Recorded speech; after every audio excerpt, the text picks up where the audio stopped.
आज मैं इस प्रेस वार्ता के माध्यम से आप सबके सामने प्रधानमंत्री जी की बीए की और एमए की दोनों डिग्रियां सार्वजनिक करना चाहता हूं। करेंगे दोनों डिग्रियां सार्वजनिक करना चाहता हूं और ये दोनों डिग्रियों की प्रति भी आपको उपलब्ध करा दी जाएगी। दिल्ली हाईकोर्ट ने प्रधानमंत्री नरेंद्र मोदी की बैचलर डिग्री सार्वजनिक करने को लेकर एक बड़ा फैसला सुनाया है। हाईकोर्ट ने केंद्रीय सूचना आयोग यानी सीआईसी के उस निर्देश को पलट कर रख दिया है जिसमें केंद्रीय सूचना आयोग ने पीएम मोदी की डिग्री को सार्वजनिक करने के लिए दिल्ली यूनिवर्सिटी को निर्देश दिया था। दिल्ली हाईकोर्ट के जस्टिस सचिन दत्ता ने सोमवार को दिल्ली यूनिवर्सिटी की याचिका पर अपना फैसला सुनाया। कोर्ट ने कहा कि विश्वविद्यालय डिग्री दिखाने के लिए बाध्य नहीं है। दिल्ली हाईकोर्ट ने सोमवार को केंद्रीय सूचना आयोग के उस निर्देश को भी रद्द कर दिया जिसमें सीबीएसई को पूर्व केंद्रीय मंत्री स्मृति ईरानी की 10वीं और 12वीं की मार्कशीट रिपोर्ट दिखाने का निर्देश दिया गया था। कोर्ट का यह फैसला ऐसे वक्त पर आया है जब देश में सरकार की तरफ से कागज दिखाओ अभियान चलाया हुआ है। बिहार इसका एक प्राइम एग्जाम्पल है। पीएम मोदी की डिग्री से जुड़ा विवाद 2016 से चला हुआ आ रहा है जिस पर हाई कोर्ट ने 25 अगस्त 2025 को लगाम लगा दी है। आखिर दिल्ली हाई कोर्ट ने सीआईसी के निर्देश को क्यों खारिज किया? सूचना के अधिकार कानून के तहत डिग्री जैसी जानकारी को सार्वजनिक क्यों नहीं किया जा सकता? क्या हाई कोर्ट का यह फैसला भविष्य में आरटीआई मामलों को प्रभावित करेगा? प्रधानमंत्री मोदी की डिग्री को लेकर क्या है विवाद? इन सभी सवालों के जवाब तलाशेंगे इस वीडियो में।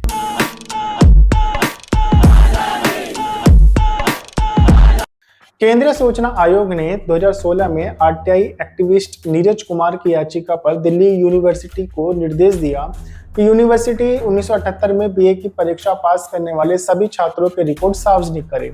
दरअसल एक्टिविस्ट नीरज कुमार पीएम मोदी की डिग्री को सार्वजनिक करवाना चाहते थे। पीएम मोदी ने भी साल 1978 में बीए की परीक्षा पास की थी। आरटीआई एक्टिविस्ट की ओर से पेश सीनियर एडवोकेट संजय हेगड़े ने दलील दी कि जो जानकारी मांगी गई है वह हर विश्वविद्यालय सार्वजनिक करता है। इसे अक्सर नोटिस बोर्ड पर, विश्वविद्यालय की वेबसाइट पर और कई बार अखबारों में भी छापा जाता है। इस पर दिल्ली यूनिवर्सिटी की ओर से पेश हुए सॉलिसिटर जनरल तुषार मेहता ने आपत्ति जाहिर करते हुए अपना पक्ष रखा। उन्होंने कहा कि महज जिज्ञासा को आरटीआई के जरिए सूचना मांगने का आधार नहीं मान सकते। अदालत को डिग्री दिखाने में कोई आपत्ति नहीं है, लेकिन यूनिवर्सिटी यह रिकॉर्ड किसी बाहरी व्यक्ति को जांच के लिए नहीं दे सकती है। दरअसल तुषार मेहता ने ऐसा क्यों कहा, इसके लिए इस मामले को शुरुआत से समझते हैं।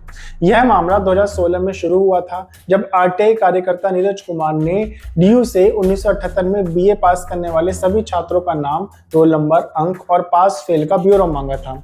उस साल पीएम मोदी के भी बीए पास करने का जिक्र है। डीयू ने इसे व्यक्तिगत जानकारी बताते हुए सूचना देने से मना कर दिया था। हालांकि केंद्रीय सूचना आयोग ने जानकारी सार्वजनिक करने का निर्देश दिया था। इसके पीछे केंद्रीय सूचना आयोग ने तर्क दिया था कि क्योंकि विश्वविद्यालय एक सार्वजनिक संस्था है और डिग्री का ब्यौरा सार्वजनिक दस्तावेज माना जाता है। डीयू अपने स्टैंड पर डटा रहा और उसने केंद्रीय सूचना के निर्देश को 2017 में दिल्ली हाई कोर्ट में चुनौती दी। अपनी याचिका में यूनिवर्सिटी ने कहा कि छात्रों की व्यक्तिगत जानकारी फिड्यूशियरी कैपेसिटी यानी भरोसे में रखी गई गोपनीय जानकारी के तहत आती है, इसलिए मांगी गई जानकारी किसी अजनबी को नहीं दी जा सकती। विश्वविद्यालय ने यह भी कहा कि उसे कोर्ट को रिकॉर्ड दिखाने में कोई आपत्ति नहीं है, लेकिन इसे सार्वजनिक नहीं किया जा सकता। वहीं हाई कोर्ट ने सुनवाई की पहली ही तारीख यानी 24 जनवरी 2017 को केंद्रीय सूचना आयोग के निर्देश पर रोक लगा दी थी। कांग्रेस ने इस फैसले पर सवाल उठाए हैं। पार्टी महासचिव जयराम रमेश ने कहा कि कोर्ट का आदेश पूरी तरह से असमंजनीय है कि देश के प्रधानमंत्री की डिग्री गोपनीय रखी जाए, जबकि बाकी नेताओं की जानकारी हमेशा सार्वजनिक रही है। उन्होंने आरोप लगाया कि 6 साल पहले सरकार ने जानबूझकर सूचना के कानून में संशोधन करके पारदर्शिता को कमजोर किया।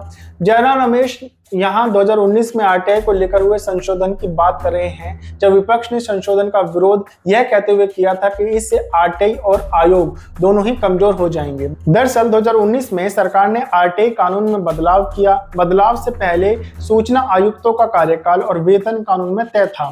संशोधनों के बाद ये सब सरकार की मर्जी पर निर्भर हो गया, यानी सरकार खुलकर सूचना आयुक्तों के कार्यकाल और वेतन तय कर सकती है। इस संशोधन की आलोचना करने वालों का कहना है कि इससे आयोग की स्वतंत्रता और निष्पक्षता पर असर पड़ेगा, पारदर्शिता और जवाबदेही कमजोर हो जाएगी। जबकि सरकार का तर्क था कि यह सब प्रशासनिक सुविधाओं को बेहतर बनाने के लिए किया गया है। पीएम मोदी की डिग्री इसलिए विवादों में है क्योंकि एक्टिविस्ट नीरज कुमार समेत कई विपक्ष के नेताओं ने पीएम मोदी की डिग्री की पारदर्शिता को लेकर सवाल खड़े किए हैं। आम आदमी पार्टी ने कहा कि मोदी के प्रमाण पत्र नकली हैं और दस्तावेजों में कई गलतियां हैं। जैसे बीए की मार्कशीट में नरेंद्र कुमार दामोदर दास मोदी नाम था, जबकि एमए की डिग्री पर नरेंद्र दामोदर दास मोदी लिखा था। इसके साथ ही वर्ष को लेकर भी दावा किया गया था, जहां बीए मार्कशीट का वर्ष 1977 और डिग्री में 1978 का उल्लेख किया हुआ है और इसके साथ ही नामों में बदलाव की ओर भी संकेत किया गया है। ऐसा नहीं है कि जब 2016 में आम आदमी पार्टी ने पीएम मोदी की डिग्री को लेकर सवाल खड़े किए थे तो बीजेपी की तरफ से प्रतिक्रिया नहीं आई थी। अमित शाह ने खुद प्रेस कॉन्फ्रेंस में पीएम मोदी की डिग्री को सार्वजनिक किया था। अच्छा होता यदि वह डिग्री को अपनी वेबसाइट पर अपलोड भी कर देते, जिसके चलते हाई कोर्ट के लगभग 7 साल बर्बाद होने से बच जाते। खैर, अरविंद केजरीवाल और आप नेता संजय सिंह ने मार्च 2023 में एक प्रेस कॉन्फ्रेंस के दौरान प्रधानमंत्री मोदी की डिग्री को लेकर सवाल उठाए थे। ये डिग्रियां गुजरात यूनिवर्सिटी से जारी की गई थी। गुजरात यूनिवर्सिटी के रजिस्ट्रार ने दोनों नेताओं के खिलाफ मानहानि का केस दर्ज किया था, जिसे लेकर अहमदाबाद की निचली अदालत ने केजरीवाल को नोटिस भेजकर कोर्ट में पेश होने के लिए कहा था। समन के खिलाफ केजरीवाल गुजरात हाईकोर्ट पहुंचे थे, जहां उनकी याचिका को खारिज कर दिया गया था। इसके बाद केजरीवाल ने सुप्रीम कोर्ट का रुख किया, जहां पर केजरीवाल को कोई राहत नहीं मिली थी। अरविंद केजरीवाल ने कहा था कि पीएम मोदी की डिग्रियां या तो फर्जी हैं या नकली हैं, इसलिए गुजरात यूनिवर्सिटी डिग्री नहीं दिखा रही है। अगर पीएम मोदी गुजरात यूनिवर्सिटी से पढ़े हैं तो इन्हें इस बात को सेलिब्रेट करना चाहिए कि इनका स्टूडेंट देश का प्रधानमंत्री बना है। बात तो सही है। दिल्ली हाई कोर्ट ने सोमवार को केंद्रीय सूचना आयोग के उस निर्देश को भी रद्द कर दिया जिसमें सीबीएसई को पूर्व केंद्रीय मंत्री स्मृति ईरानी की 10वीं और 12वीं की मार्कशीट रिकॉर्ड दिखाने का निर्देश दिया गया था। आयोग ने यह निर्देश आरटीआई कार्यकर्ता मोहम्मद मोशादुद्दीन की याचिका पर दिया था। कोर्ट ने कहा कि किसी की शैक्षणिक डिग्री निजी जानकारी है और इसे तभी सार्वजनिक किया जा सकता है जब इसमें बड़ा जनहित जुड़ा हो। कोर्ट के मुताबिक इस मामले में ऐसा कोई जनहित नहीं है, क्योंकि पढ़ाई लिखाई संवैधानिक पद पर बने रहने की कानूनी शर्त नहीं है। बिना वजह निजी शैक्षणिक जानकारी सार्वजनिक करना व्यक्ति की निजता का उल्लंघन होगा। आपका इस पूरे मामले पर क्या कहना है कमेंट में जरूर बताइएगा। वीडियो को जरूर लाइक कीजिएगा, चैनल को बिना सब्सक्राइब किए हुए मत जाइएगा। मैं मिलूंगा आपसे अगली वीडियो में फिर किसी मुद्दे के साथ। तब तक के लिए नमस्कार।